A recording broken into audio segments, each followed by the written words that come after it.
Hey, how you doing? This is Adam Post, publisher of more than 1,000 comic books and marketing expert covering college diversity shutdown. Colleges panic, warn to stop DEI practices in 14 days or lose their federal government funding. Yes, it's all going down right now. The Federal Department of Education's Office for Civil Rights issued a ruling. So it's not just a letter, it's a ruling banning all race-based scholarships, financial aid, and diversity programs in higher education. The department declared that any race-conscious student benefits violate civil rights law, even if they're meant to promote inclusion. So that's not going to get them off the hook. This decision follows a broader conservative push against DEI policies in schools and workplaces because they illegally discriminate against people based on their race, their skin color, or their sexual preferences. Immutable characteristics. That's illegal. You just can't do it. Universities that did not comply with the Department of Education's new ruling within 14 days risk losing all federal funding. And if you want to get the attention of colleges and universities, just tell them you're going to pull their funding. That they notice. This is an unprecedented federal intervention in higher education using financial pressure to force compliance. If enforced, billions in federal funding could be at stake for universities across the country. The ruling is based on an expanded interpretation of the Supreme Court's 2023 decision in Students for Fair Admissions versus Harvard. That ruling banned affirmative action in college admissions, but the Education Department argues it applies to all race-conscious policies, including hiring and scholarships. Critics say this goes far beyond the Supreme Court's original decision. The department's letter explicitly bans race-based hiring, student cultural centers, and race-exclusive graduation ceremonies. Programs that prioritize or exclude students based on race are now considered violation of civil rights law. This could potentially wipe out decades of university diversity initiatives. Some conservatives are celebrating the ruling as a necessary correction to DEI overreach. Many normal people believe DEI programs have gone too far, discriminating against white and Asian students. This ruling is seen as a major victory in the fight against identity-based policies. Democrats, student advocacy groups, and academic leaders are condemning the decision as a political attack on diversity. Senator Patty Murray called it an abuse of federal power, arguing that Trump is using the government to force conservative policies onto colleges. Many expect legal challenges to follow. Yeah, there will be all kinds of lawsuits that come out of this. But when the lawsuits are settled, the Supreme Court and the Education Department will have their way. Illegal policies will not be allowed to exist in colleges and universities. No more DEI. And it's not just about federal funding. How are you supposed to legally give people the right to discriminate against other people based on their skin color? You could say your intentions are good. That's fine. It's not about intentions. It's about impact. You can't do this in colleges. You can't do it in workplaces. You can't do it in government. You just can't do it. The ruling from the Education Department compares race-based campus programs to segregation under Jim Crow laws. Craig Trainor, the acting Assistant Secretary for Civil Rights, argued that universities are recreating racial separation in dorms and graduation ceremonies, which is not like a very complicated argument to make because, yeah, that's actually happening in reality. But critics say this comparison is misleading and ignores historical context. Universities in red states have already begun dismantling DEI programs, suggesting a nationwide shift. In Texas, Missouri, and Florida, schools have shut down cultural centers, renamed diversity offices, and eliminated race-based scholarships. This ruling is expected to accelerate those changes across this country. Some experts believe the ruling could be challenged in court, leading to prolonged legal battles, which of course it will. Legal scholars argue that the Supreme Court's decision only applied to admissions, not scholarships or hiring. A lawsuit could delay or block the Education Department's enforcement. So, of course, what's the federal government supposed to do? Sue you and say, listen, we don't want graduation ceremonies to be based on race, but you can't have separate cultural centers. We won't sue on that basis. These people are being cute, and they can be as cute as they want to be. But the Supreme Court is going to come up with a broad ruling expanding on the affirmative action lawsuit. That's what the Supreme Court is normally going to do, and that's normally what you do in courts. You don't have these broad treatments of issues where you say, look, all types of discrimination like this can't be done in these settings. And then they list multiple settings. They're supposed to deal with what's in front of them, not legislate from the bench. But because all of this illegitimate power that the left has gathered through diversity, equity, and inclusion and their massive bureaucratic power and their conspiring and all their NGOs, all of that has to be pulled down, and it's going to be pulled down. The federal government has never revoked university funding over civil rights violations before, but that could change. If the administration follows through on its threats, this would be the most aggressive federal intervention in higher education funding in history. The long-term impact on college diversity policies could be massive. When the Education Department declares that race-based preferences in colleges and universities should not exist, if the colleges and universities do not comply with that, it would assist any student or affected professor, anyone affected by that policy, to then sue the college and the university. They can sue with all their friendly judges and their friendly Democrat states that they want to, but they are losing this one. There's no way they can win. From Inside Higher Ed, the Education Department says DEI violates civil rights law. And in Politico, this is more than in just colleges and universities. DOGE, Education Department, both threaten states' funding if they don't cut DEI programs. A letter written by the Education Department and posted to X by DOGE gives state education departments 14 days to comply. So the states are going to have to deal with this as well in public schools. Yes, there will be many lawsuits. And yes, of course, we're going to win this one. In a sweeping and unprecedented letter issued over the weekend, the Office for Civil Rights declared race-based scholarships, cultural centers, and even graduation ceremonies illegal. Imagine that. No matter how you conspire to violate people's civil rights and to treat people differently based on their immutable characteristics, it's not legal. And if you do it, you're going to get in trouble. At the very least, you're going to risk or lose all of your federal funding. That's how it should have always been. The Education Department's Office for Civil Rights declared all race-conscious student programming, resources, and financial aid illegal over the weekend and threatened to investigate and rescind federal funding for any institution that does not comply within 14 days. 14 days is a very short window. Normally, you'd give somebody at least 30 days or 90 days to comply with making these kinds of massive changes. But it just shows the federal government means business and they want this to stop. In a Dear Colleague letter published late Friday night, Acting Assistant Secretary for Civil Rights Craig Trainor outlined a sweeping interpretation of the Supreme Court's 2023 ruling in Students for Fair Admissions versus Harvard, which struck down affirmative action. While the decision applied specifically to admissions, the Trump administration believes it extends to all race-conscious spending, activities, and programming at colleges. Quote, in recent years, American educational institutions have discriminated against students on the basis of race, including white and Asian students, according to Trainor. These institutions embrace a pervasive and repugnant race-based preferences and other forms of racial discrimination have emanated throughout every facet of academia.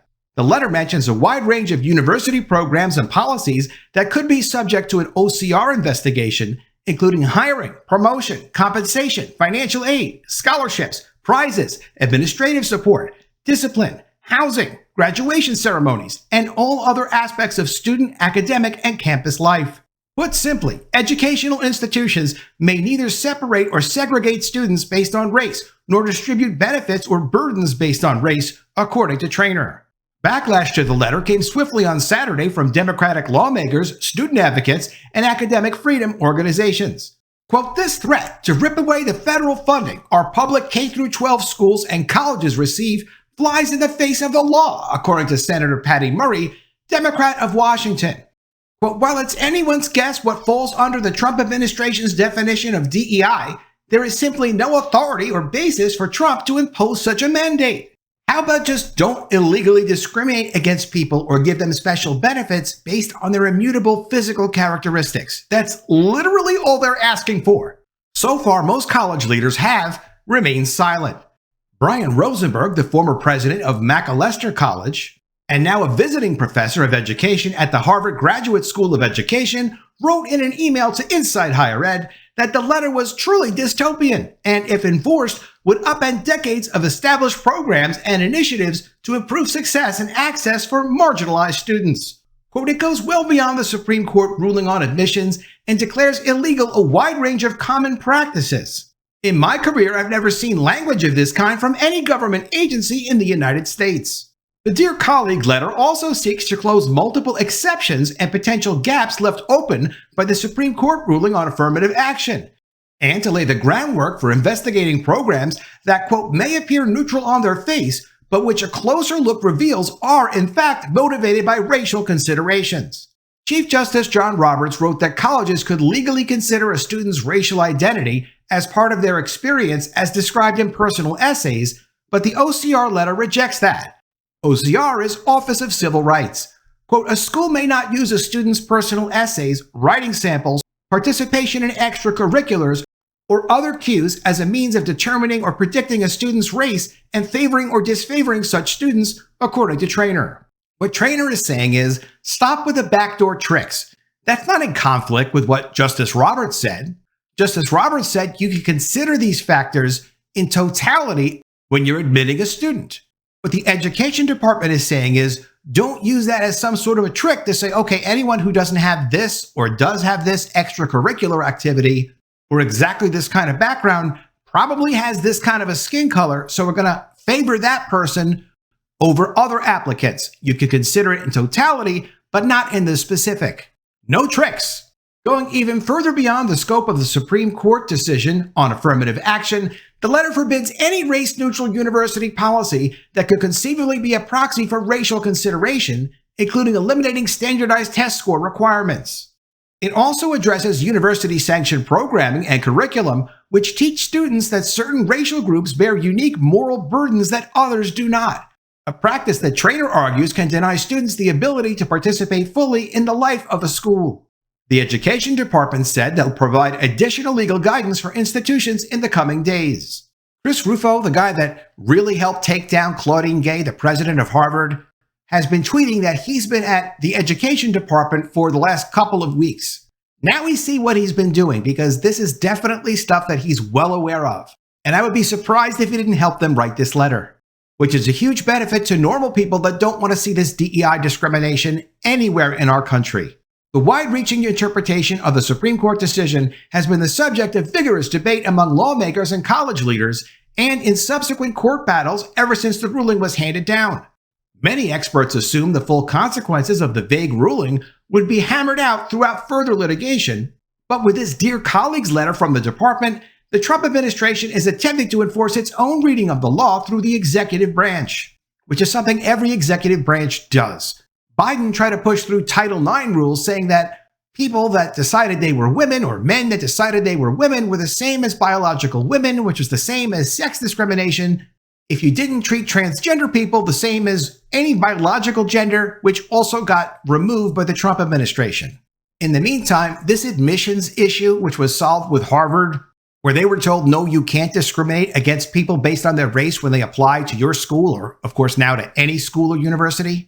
That decision is being used in cases against corporations for their discriminatory practices with DEI. So yeah, it can be applied anywhere. But when the federal government is going to assist with funding, they can make decisions about what they consider to be a violation of civil rights law. And then they can all fight it out in court, with the DEI people eventually losing. The Education Department has never revoked a college or state higher education agency's federal funding over Title VI violations. If the OCR follows through on its promises, it would be an unprecedented exercise of federal influence over university activities. You know, these people can play all the games they want to play. The Department of Justice is also dealing with civil rights issues. And if the Department of Justice needs to get involved with this, they'll get involved with this. They'll do their own investigations. And the new administration looks like they're going to be really aggressive about protecting people's rights against this DEI nonsense. So if the colleges and universities want to play games, the federal government is ready to play.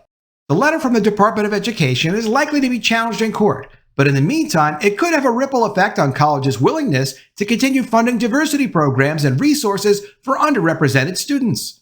Adam Harris, a senior fellow at the left-leaning think tank New America, is looking at how colleges responded to DEI and affirmative action orders in red states like Texas, Ohio, and Missouri for clues as to how higher education institutions nationwide might react to the letter. In Texas, colleges first renamed centers for marginalized students, then closed them after the state ordered it was not enough to comply with an anti-DEI law. They also froze or revised all race-based scholarships. In Missouri, after the Attorney General issued an order saying the SFFA Supreme Court admissions decision should apply to scholarships as well as admissions, the state university system systematically eliminated its race-conscious scholarships and cut ties with outside endowments that refused to change their eligibility requirements.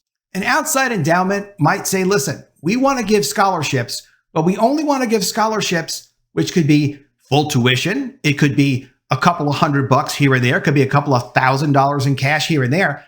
These outside endowments could say, look, we only want to give this money to Black students or to Latina students or to transgender students, and then provide that cash that was raised outside the college or the university for those specific groups of students. But in the states where the Attorney General explains, hey, that's actually not legal. You can't facilitate that. Even if these people only want to give scholarships to certain skin colors, for the most part, those colleges and universities have backed away from that because they don't want trouble with the Attorney General in their state. And that's what we expect to see here. Well, we've already seen the ways institutions have acquiesced to demands in ways that even go past what they've been told to do by the courts, according to Harris. The letter portrays the rise of DEI initiatives and race-conscious programming on college campuses as a modern civil rights crisis. Trainor compared the establishment of dormitories, facilities, cultural centers, and even university-sanctioned graduation and matriculation ceremonies that are advertised as being exclusively or primarily for students of a specific racial background to Jim Crow-era segregation. Literally, blacks-only graduations. Do you really need to do that? Blacks-only dormitories where you're going to live at college? You want to have a whites-only as well? What's the point of this? We got past this decades ago. Quote, in a shameful echo of a darker period in this country's history, many American schools and universities even encourage segregation by race at graduation ceremonies and in dormitories and other facilities, according to Trainor. Harris, who studies the history of racial discrimination on college campuses, said he finds that statement deeply ironic and worrying. Quote, a lot of these diversity programs and multicultural centers on campuses were founded as retention tools to help students who'd been shut out of higher education in some of these institutions for centuries, according to Harris. To penalize institutions for taking those steps to help students, that is actually very much an echo of the segregation era. The Education Department, as of now, is not referring any of these people for criminal prosecution or anything like that. All they're saying is, going forward, stop it with this nonsense. No, you don't have a right to discriminate because you think it's a great idea and that it's going to result in equality. There's no legal permission for that. The United States never voted for that. And let's take it this way. Let's say we try all the segregation and it doesn't work. It makes the situation much worse in the country, where it looks like, yes, it has actually made it much worse in the country. Are you going to take responsibility for that because you've done all of this outside the law? Or are you just going to say, oh, well, we have like race riots now. That didn't work out so well. Are you even going to apologize? No, you're not going to apologize. You're going to blame it on another race or whatever else they're going to do next.